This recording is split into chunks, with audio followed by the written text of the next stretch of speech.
7 তারিখ সকাল থেকে প্রচণ্ড বৃষ্টি হচ্ছিল, তাও বৃষ্টির মধ্যে একটু বেরোলাম, গেলাম ব্যাংকে, ছোটোখাটো একটা কাজ ছিল, তারপরে একটু বৃষ্টির মধ্যে চা বিস্কিট খেলাম। নেমন্ত খেয়েছিস? হ্যাঁ, কতটা খেয়েছিস? অনেকটা। মামি কতটা খেয়ে দিয়েছে বল, কি বলছিলিস এক্ষুনি? একটা গোপাল ভাঁড়ের মতো। গোপাল ভাইয়ের মতো হয়ে গেছে পেটটা, হ্যাঁ, টান টান হয়ে গেছে। হ্যাঁ। রূপসা খাওয়া দাওয়া করে আমাদের বাড়ি থেকে দুপুরবেলা যাওয়ার পরে আমরা খাওয়া দাওয়া করে নিলাম, সাথে ছিল পালং শাক সিদ্ধ আর ফুলকপি ভাজা, আর সন্ধ্যাবেলা বানাচ্ছিলাম কড়াইশুটির কচুরি। আর যেহেতু মাংস ছিল, ভয় সেটে এসেছিস কেন দেখি? একটু দেখা মুখটা। ভয় পেয়েছিস? ভয় পেয়েছিস? মামি কিরম করছে একটু বল, দেখা দেখা একটু দেখা।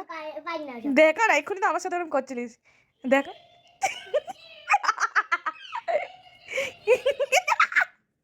যা না, যা একটু যা, যা না মামির কাছে যা, চ মামির কাছে দিয়ে আসি, টিভি দেখবি কারেন্ট চ। চলে গেছিলো আবার, তারপরে আবার কারেন্ট আসার পরে লুচিগুলো ভাজলাম, তারপর রূপসাকে একটু খাইয়ে বাড়ি পাঠিয়ে দিলাম। মিনি ব্লগটা কেমন লাগলো জানিও।